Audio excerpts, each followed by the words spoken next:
Shalom, selamat pagi teman-teman. Ibadah hari Minggu Persekutuan Teruna pada pagi hari ini akan segera dimulai. Ibadah hari ini akan dilayani oleh sektor pelayanan 2 dan 8. Pelayanan firman pada pagi hari ini akan dipimpin oleh Kakak Mita. Mari kita siapkan hati kita, bersama kita berdiri dan semangat menyanyikan Mars Teruna.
Mari kita berdoa.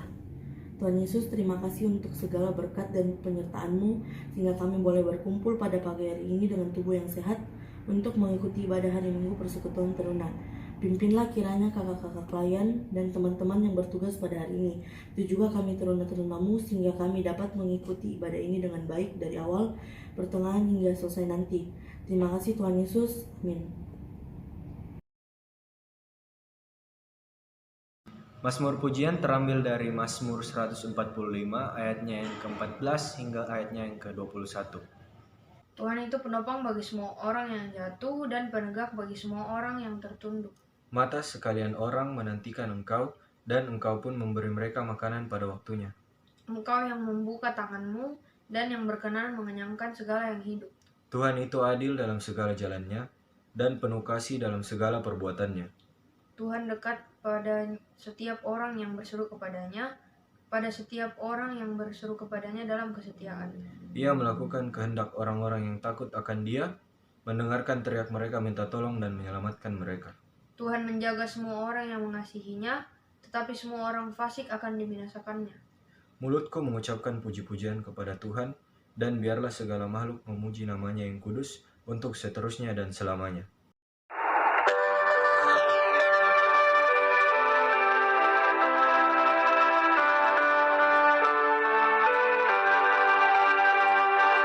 Bapa di surga mengasihiku, aku senang dan mengucap syukur.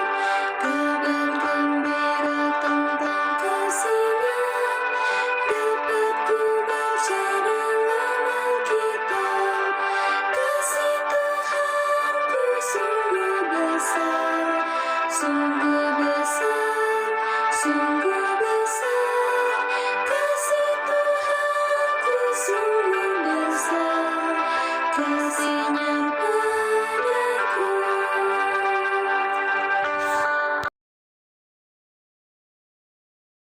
Mari kita berdoa. Tuhan Yesus yang baik, terima kasih atas berkat-Mu bagi kami pada hari ini. Sekarang Tuhan, kami akan mendengarkan dan membacakan firman-Mu. Tuhan, tolong kami agar kami bisa mendengarkan dan mempraktikkan firman-Mu agar berguna bagi kami. Dalam nama Tuhan Yesus kami sudah berdoa. Amin. 2 Raja-Raja 7 ayat 1 sampai 16 yang berbunyi demikian. Lalu berkatalah Elisa, dengarlah firman Tuhan. Beginilah firman Tuhan. Besok kira-kira waktu ini sesukat tepung yang terbaik akan berharga sesikal dan 2 sukat jelai akan berharga sesikal di pintu gerbang Samaria. Tetapi perwira yang menjadi ajudan raja menjawab abdi Allah. Katanya, sekalipun Tuhan membuat tingkap-tingkap di langit, masakan hal itu mungkin terjadi? Jawab abdi Allah, sesungguhnya engkau akan melihatnya dengan matamu sendiri, tetapi tidak akan makan apa-apa daripadanya. 4 orang yang sakit kusta ada di depan pintu gerbang. Berkatalah yang seorang kepada yang lain, mengapa kita duduk-duduk di sini sampai mati? Jika kita berkata, baiklah, kita akan masuk ke kota, padahal dalam kota ada kelaparan, kita akan mati di sana. Dan jika kita tinggal di sini, kita akan mati juga. Jadi sekarang, marilah kita menyeberang ke perkemahan tentara Aram. Jika mereka membiarkan kita hidup, kita akan hidup. Dan jika mereka mematikan kita, kita akan mati. Lalu, pada waktu senja, bangkitlah mereka masuk ke tempat perkemahan orang Aram. Tetapi, ketika mereka sampai ke pinggiran tempat perkemahan orang Aram itu, tampaklah tidak ada orang di sana. Sebab Tuhan telah membuat tentara Aram itu mendengar bunyi kereta, bunyi kuda, bunyi tentara yang besar. Sehingga berkatalah yang seseorang kepada yang lain, sesungguhnya Raja Israel telah mengubah raja-raja orang Het dan raja-raja orang Israel melawan kita, supaya mereka menyerang kita.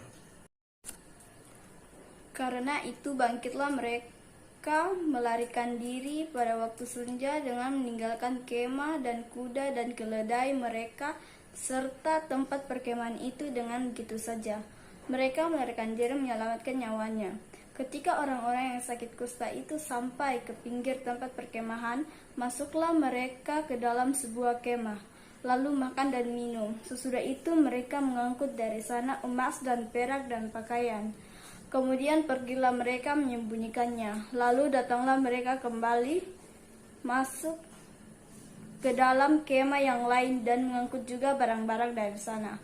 Kemudian pergilah mereka menyembunyikannya. Lalu berkatalah yang seorang kepada yang lain, tidak patut yang kita lakukan ini. Hari ini ialah hari kabar baik, tetapi kita ini tinggal diam saja. Apabila kita menanti sampai terang pagi, maka hukuman akan menimpa kita. Jadi sekarang, marilah kita pergi menghadap untuk memberitahukan hal itu ke istana raja. Ayat 10, mereka pergi lalu berseru kepada penunggu pintu gerbang kota dan menceritakan kepada orang-orang itu.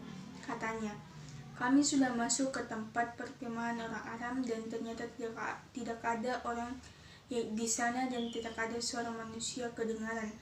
Hanya ada kuda dan keledai tertampar dan kemah-kemah ditinggalkan dengan begitu saja. Para penunggu pintu gerbang menyerungkan dan memberitahukan hal itu ke istana raja. Sekalipun masih malam, raja bangun juga lalu berkata kepada para pegawainya, "Baiklah, kuterangkan kepadamu apa maksud orang Aram itu terhadap kita. Mereka tahu bahwa kita ini menderita kelaparan. Sebab itu mereka keluar dari tempat perkemahan untuk menyembunyikan diri di padang, sambil berpikir, apabila orang Israel keluar dari dalam kota, kita akan menangkap mereka hidup-hidup, kemudian kita masuk ke dalam kota." Lalu salah seorang pegawainya menjawab, "Baiklah, kita ambil 5 ekor dari kuda yang masih tinggal di dalam kota ini. Tentulah keadaannya seperti seluruh khalayak ramai Israel yang sudah habis mati itu. Biarlah kita suruh saja orang pergi, supaya kita lihat." Sesudah itu mereka mengambil 2 kereta kuda. Kemudian raja menyuruh mereka menyusul tentara Aram sambil berkata, "Pergilah melihatnya." Lalu pergilah mereka menyusul orang-orang itu sampai ke sungai Yordan, dan tampaklah seluruh jalan itu penuh dengan pakaian dan perkakas yang dilemparkan oleh orang Aram pada waktu mereka lari terburu-buru. Kemudian pulanglah suruhan-suruhan itu dan menceritakan hal itu kepada raja. Maka keluarlah penduduk kota itu menjarat tempat perkemahan orang Aram. Karena itu, sesukat tepung yang terbaik berharga sesikal dan 2 sukat jelai berharga sesikal, sesuai dengan firman Tuhan. Shalom adik-adik, selamat hari Minggu. Nah, pembacaan kita pada hari ini yang terambil dari 2 Raja-Raja pasal 7 ayat 1 sampai 16, di mana tema kita pada hari ini berani mengambil keputusan.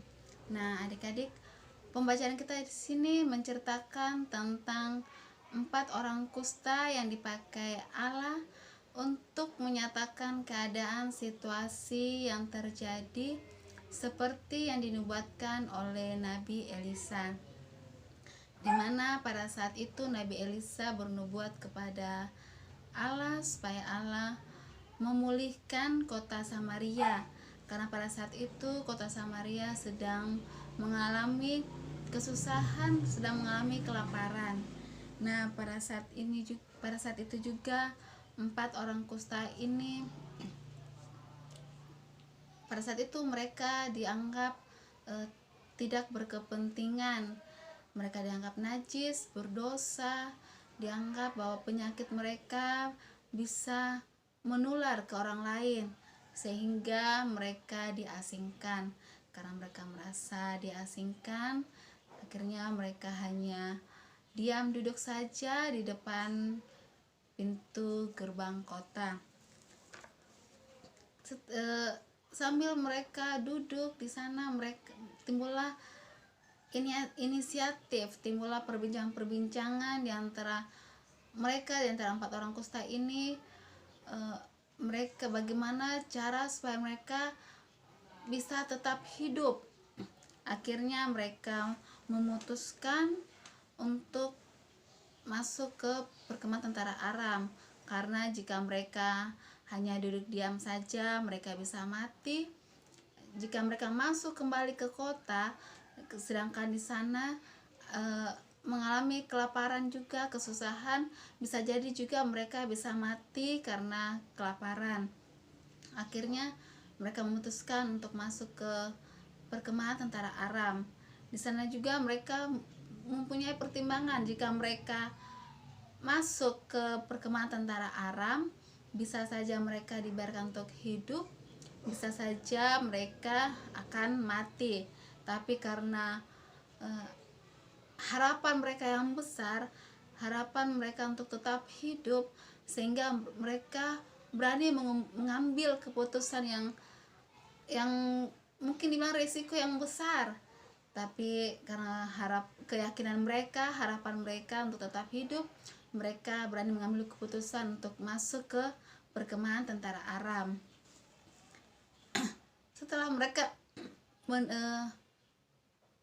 berbincang untuk masuk ke perkemahan tentara Aram, mereka memutuskan untuk masuk pada waktu mereka berangkat pada waktu senja, sehingga supaya pada waktu mereka berangkat para tentara Aram tidak melihat mereka.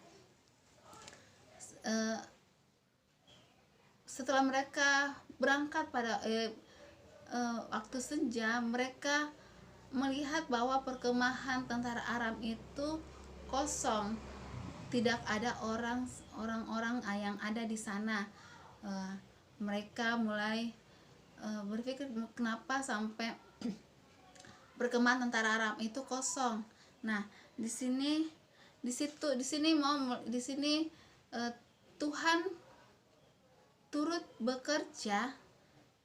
Tuhan menunjukkan di sini menunjukkan cara Tuhan bekerja dalam keempat orang kusta ini, karena mereka sudah memutuskan, mereka sudah berani mengambil keputusan untuk mereka punya harapan yang besar untuk tetap hidup.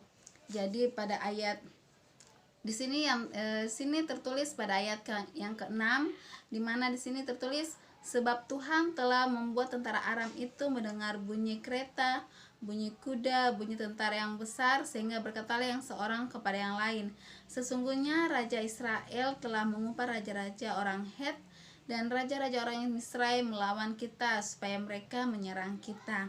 Ayat ke-7, karena itu bangkitlah mereka melarikan diri pada waktu senja dengan meninggalkan kemah dan kuda dan keledai mereka serta tempat perkemahan itu. Dengan begitu saja mereka melarikan diri menyelamatkan nyawanya. Nah, di sini Tuhan membuat para tentara Aram itu meninggalkan perkemahan mereka.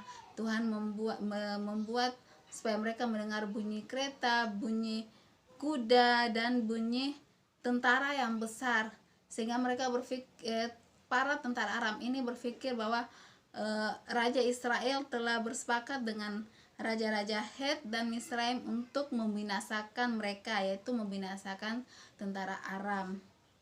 Nah, pada saat 4 orang kusta ini melihat perkemahan itu kosong, mereka mulai masuk dan menikmati semua yang ada di dalam perkemahan itu. Mereka makan, mereka minum, mereka mengambil emas, perak, segala macam yang ditinggalkan oleh para tentara Aram itu. Setelah mereka mulai menikmati hasil jarahan mereka, mereka tersadar, mereka timbullah pikiran bahwa tidak benar apa yang mereka lakukan ini. 4 orang kusta ini langsung berpikir bahwa kita harus menyampaikan hal ini ke raja. Nah, adik-adik, di sini kita melihat bahwa 4 orang kusta ini mereka tidak dendam, mereka tidak marah, sehingga mereka mau apa yang mereka dapatkan,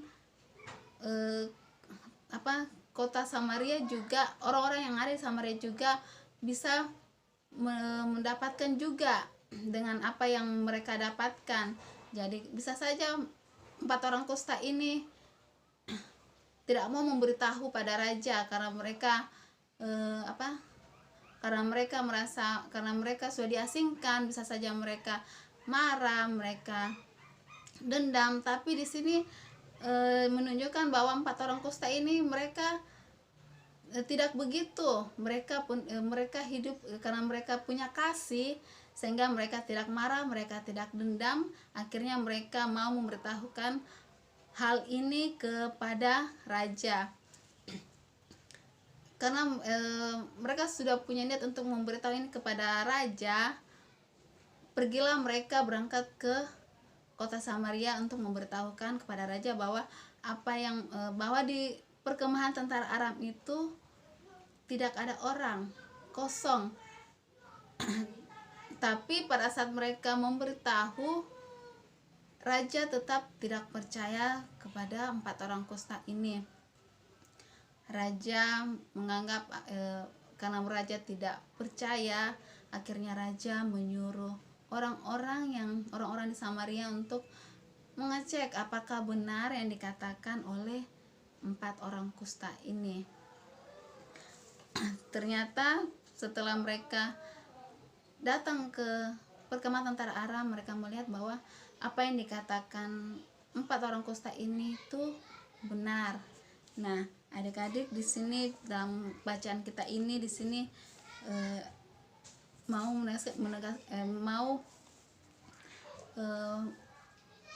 bahwa nubuat Nabi Elisa itu terjadi.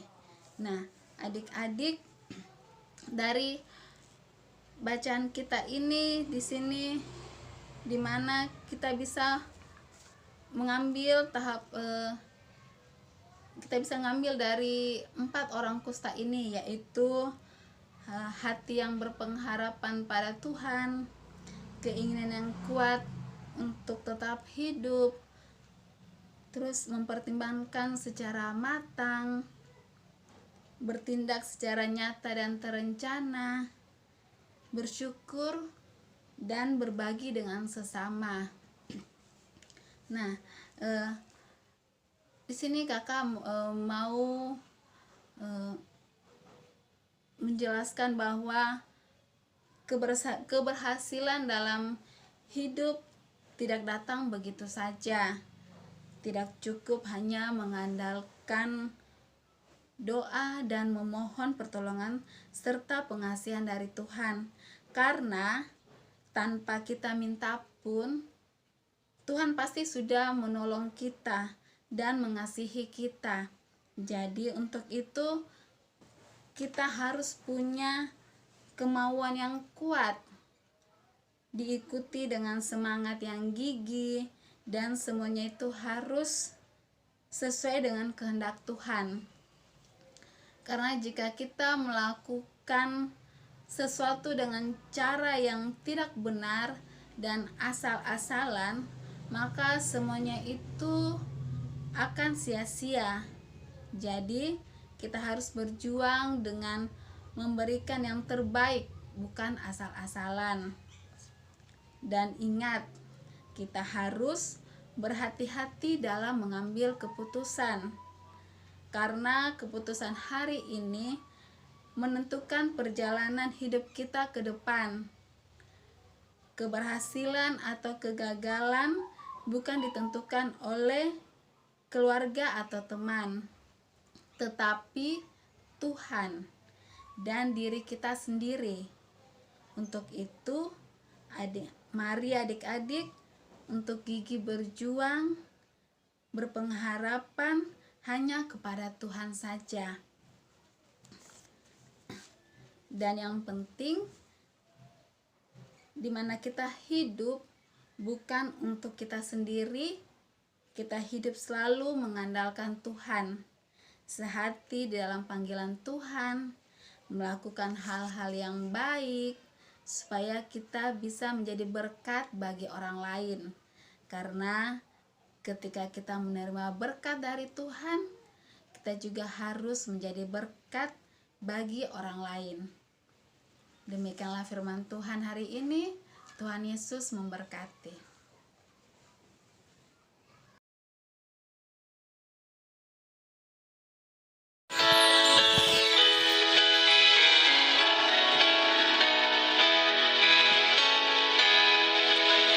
Tuhan yang jalankanlah kehendak-Mu, nyatakan jalan-Mu dan firman-Mu.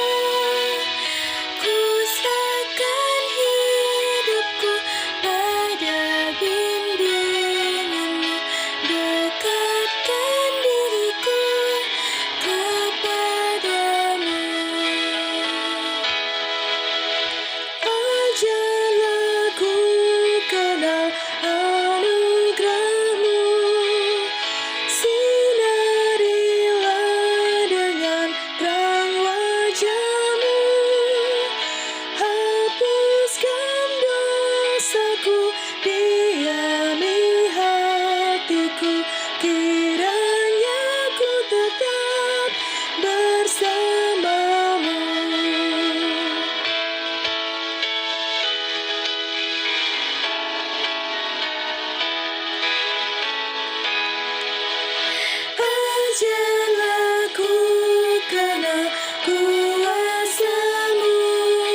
adik-adik teruna sekalian, mari kita satu dalam doa syafaat, kita berdoa.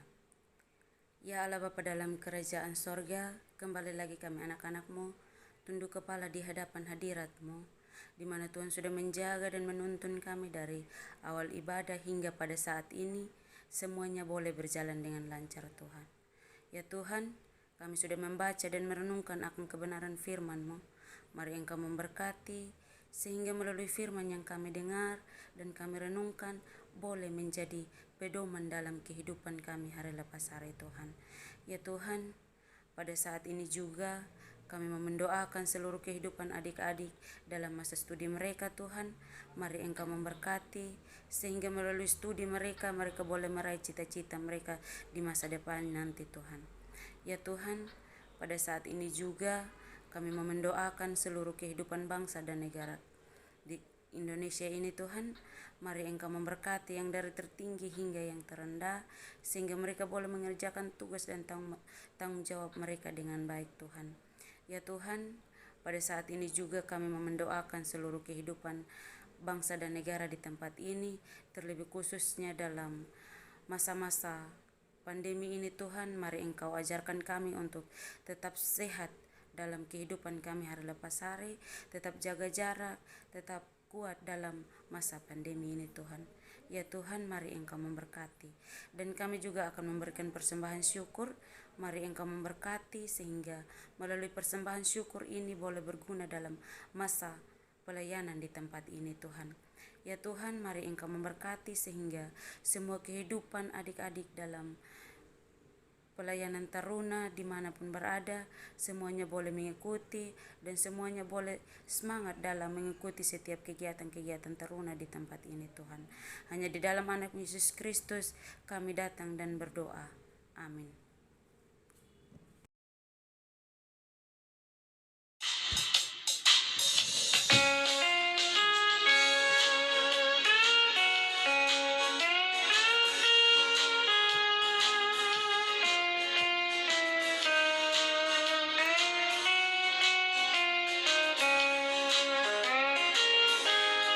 Langkahku diatur oleh Tuhan, dan tangan kasih-Nya memimpinku. Di tengah gelombang dunia menakutkan, hatiku tetap tenang. Tiap langkahku ku tahu Tuhan pimpin ke tempat tinggi, ku dihantarnya hingga sekali nanti aku tiba di rumah Bapa sorga yang bakal. Baik adik-adik sekalian, sebelum kita mengakhiri ibadah kita pada saat ini, mari kita satu dalam doa, kita berdoa. Ya Allah Bapa dalam kerajaan sorga, kami mengucap syukur atas kehendak-Mu Tuhan, karena begitu baik dalam kehidupan kami anak-anak-Mu, di mana Tuhan sudah menuntun kami dari awal ibadah hingga boleh berakhirnya dengan baik Tuhan. Ya Tuhan, kami akan melanjutkan dengan aktivitas kami. Mari Engkau memberkati, sehingga semuanya boleh berjalan dengan baik Tuhan. Ya Tuhan, seluruh kehidupan kami di hari ini kami serahkan ke dalam tangan kasih-Mu. Hanya di dalam anak Yesus Kristus kami berdoa. Amin. Baik adik-adik sekalian, ibadah kita telah selesai. Tuhan Yesus memberkati dan selamat beraktivitas.